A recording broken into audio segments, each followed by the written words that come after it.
નમસ્કાર મિત્રો, મારી યુટ્યુબ ચેનલ પર આપનું સ્વાગત છે। જો ચેનલ પર નવા હોય તો ચેનલને સબસ્ક્રાઇબ કરી લેજો। તો વિડીયોમાં આગળ વધીએ। યક્ષદત્ત નામનો શેઠ વારાણસી નગરીમાં રહેતા હતા। ધનશ્રી નામની એમની પત્ની હતી। શેઠનો વ્યાપાર બહોળો હતો।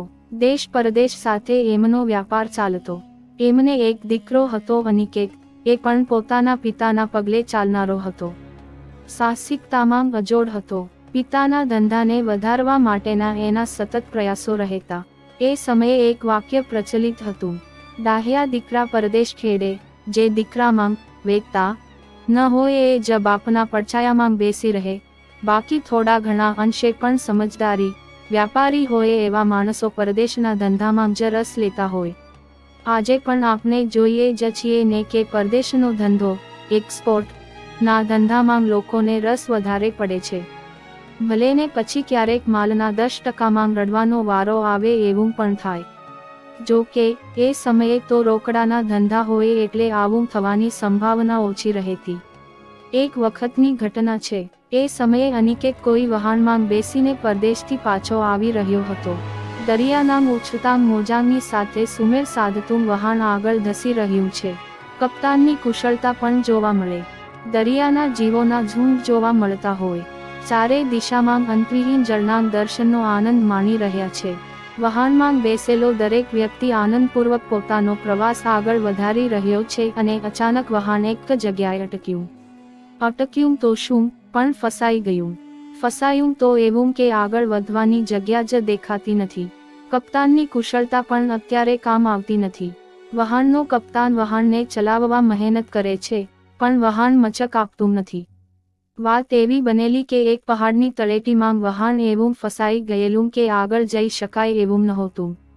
હવે તો જોરદાર વાવાઝોડા જેવો પવન આવે તો જ વહાણ ચાલે એમ છે, પણ હવે એના માટે શું કરવું? આપના કહેવાથી તો વાવાઝોડું આવે નહીં। ના, પણ એનો પણ ઉપાય તો છે જ। પહાડ ઉપર મોટી પાંખવાળા ભારે પક્ષી હોય છે। એ બધાં એકસાથે પાંખો ફફડાવતા ઉડે તો પવન કામ કરી શકે। કપ્તાને બધાને બોલાવી જાહેરાત કરી એ પહાડ ઉપર ચઢીને ભારે પક્ષીને ઉડાડે એને 100 સોનામહોર આપવાની। બોલો કોની તૈયારી છે? પણ કોઈ પહાડની ઉપર જવા તૈયાર નથી। અનિકેતે બીડું ઝડપ્યું। પર્વત ઉપર હું ચઢીશ અને ભારે પક્ષીઓને ઉડાડવાનું કામ હું કરીશ। કપ્તાને કહ્યું, હું તને 100 સોનામહોર આપીશ। અનિકેત પર્વત ઉપર ચઢ્યો। ભારે પક્ષીઓનો સમૂહ શાંતિથી બેઠેલો હતો। અનેક પ્રયત્નોથી એમને ઉડવા માટે પ્રોત્સાહિત કર્યા।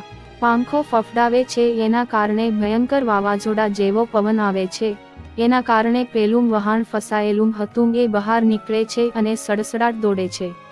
આ બાજુ અનિકેત પહાડ ઉપર એકલો રહી ગયો છે।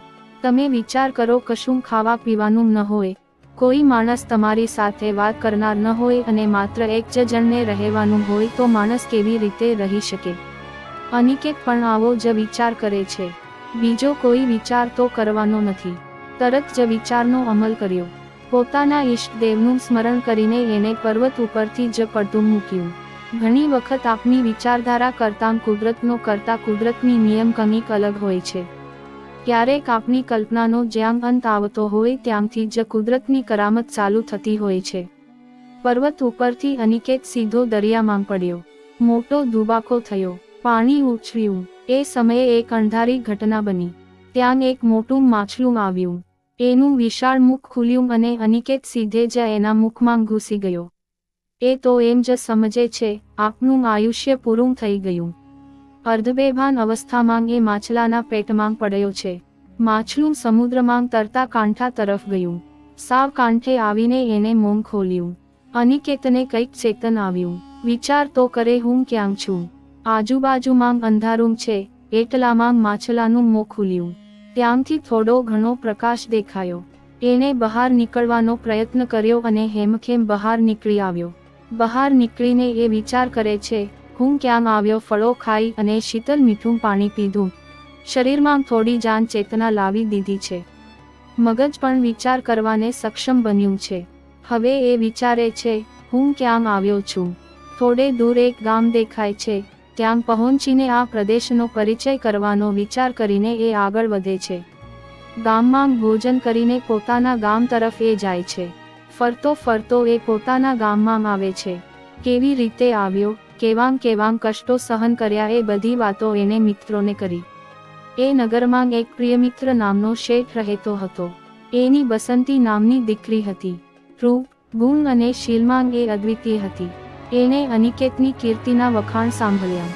એણે મનમાં નિર્ણય કર્યો, પરણવું તો અનિકેતને જ. આ બાજુ એ જ નગરમાં વસુદેવ નામનો કોટવાલ હતો.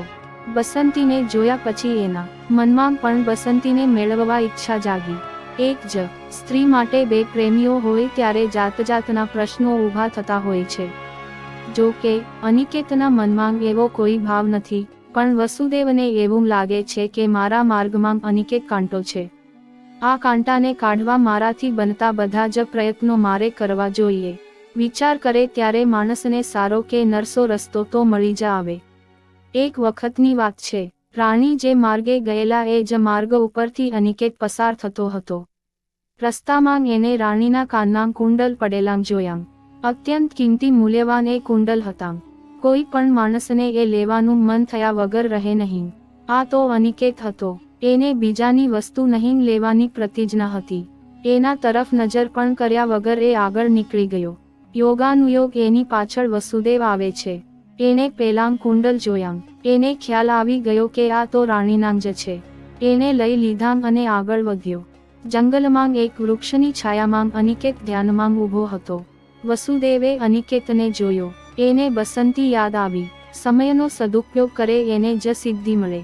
સામે ચાલીને મારી પાસે આવ્યો છે. જો અત્યારે સમયનો સદુપયોગ હું ન કરું તો ગાંડો ગણાવું. એણે કોઈ પણ જાતનો લાંબો વિચાર કર્યા વગર રાણીના કુંડલ અનિકેતના કપડાના છેડા સાથે બાંધી દીધા. એ સમયે લોકો ખેસ રાખતા અને જાણે કશું જ બન્યું નથી એ રીતે ત્યાંથી આગળ વધી ગયો. એને રાજા મળ્યા. રાણી વિચાર કરતાં હતાં કે મારા કુંડલ ક્યાં પડી ગયા. એમણે કોટવાલ વસુદેવને પૂછ્યું, માર્ગમાં ક્યાંને કુંડલ પડેલા જોયા. એણે કહ્યું, મારી આગળ અનિકેત ચાલતો હતો, શાયદ એને લીધા હોય. એ રસ્તામાં જ કોઈ વૃક્ષની છાયામાં ઊભો હતો. રાણીએ તપાસ કરાવવા સૈનિકો મોકલ્યા. અનિકેત હજુ ધ્યાનમાં જ ઊભો હતો. એ તો બિચારાને આ વાતની કાંઈ ખબર જ નથી. એ તો પોતાના ધ્યાનમાં જ મસ્ત અને વ્યસ્ત છે. સૈનિકોએ આવીને તપાસ કરી. આગળ પાછળથી આવીને જોતાં અનિકેતના ખેસના છેડા સાથે કંઈક બાંધેલું જોયું. એમણે ખોલીને જોયું તો રાણીના એ જ કુંડલ હતા કે જે રાણી રોજ પહેરતા હતા. હવે સૈનિકોને પણ કંઈ વિચારવાનું હતું નહીં. એટલામાં એનો ધ્યાનનો સમય પૂરો થયો. પોતાની આસપાસમાં સૈનિકોને જોયા. એને લાગ્યું કંઈક ગરબડ છે. સૈનિકોને પૂછ્યું, શું થયું? રાણી તમને બોલાવે છે. તરત જ એને રાણી પાસે લઈ ગયા. વાત કરી આ માણસના ખેસના છેડામાં ફંડલ બાંધેલા હતા. રાણીએ પૂછ્યું, તમને આ કુંડલ ક્યાંથી મળ્યા? અનિકેતને આખી વાત મગજમાં આવી ગઈ.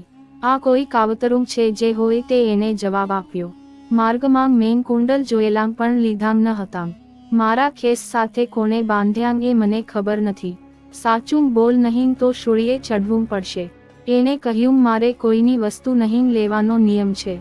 એટલે મેં એની સામે નજર પણ કરેલી નહીં. તો તારી પાસે ક્યાંથી આવ્યા? રાજાને ગુસ્સો આવશે તો હમણાં જ શૂળી ઉપર ચઢાવી દેશે. અનિકેત શૂળી ઉપર ચઢાવતા હતા ત્યાં જ શૂળીના ટુકડા થઈ ગયા. 2-3 વાર પ્રયાસ કરવા છતાં આ જ ઘટના બની. રાજા વિચારમાં પડ્યો. એ સમયે આકાશમાં દેવવાણી થઈ, અનિકેત નિર્દોષ છે. ચોર તો તમારી પાસે શાહુકાર થયો એ જ છે. તપાસ કરતાં સાચી હકીકત પ્રગટ થઈ. વસુદેવનો દેશનિકાલ કર્યો. અનિકેતનું સન્માન કરવામાં આવ્યું. કોઈની પણ વસ્તુને નહીં લેવાના નિયમે અનિકેતને બચાવ્યો. આપણે પણ આવા નિયમનું પાલન કરીએ તો આપણે પણ સુખી જીવન જીવી શકીએ. તો મિત્રો, આપણે ક્યારેય કોઈનું ખરાબ ન કરવું જોઈએ અને હંમેશા સારા કામ કરવા જોઈએ. તો મિત્રો, આજની સ્ટોરી તમને કેવી લાગી તે જરૂરથી કોમેન્ટ કરીને કહેજો. અને જો સારી લાગી હોય તો વિડીયોને લાઈક અને શેર કરજો. અને અમારી ચેનલને સબસ્ક્રાઇબ પણ જરૂરથી કરી લેજો.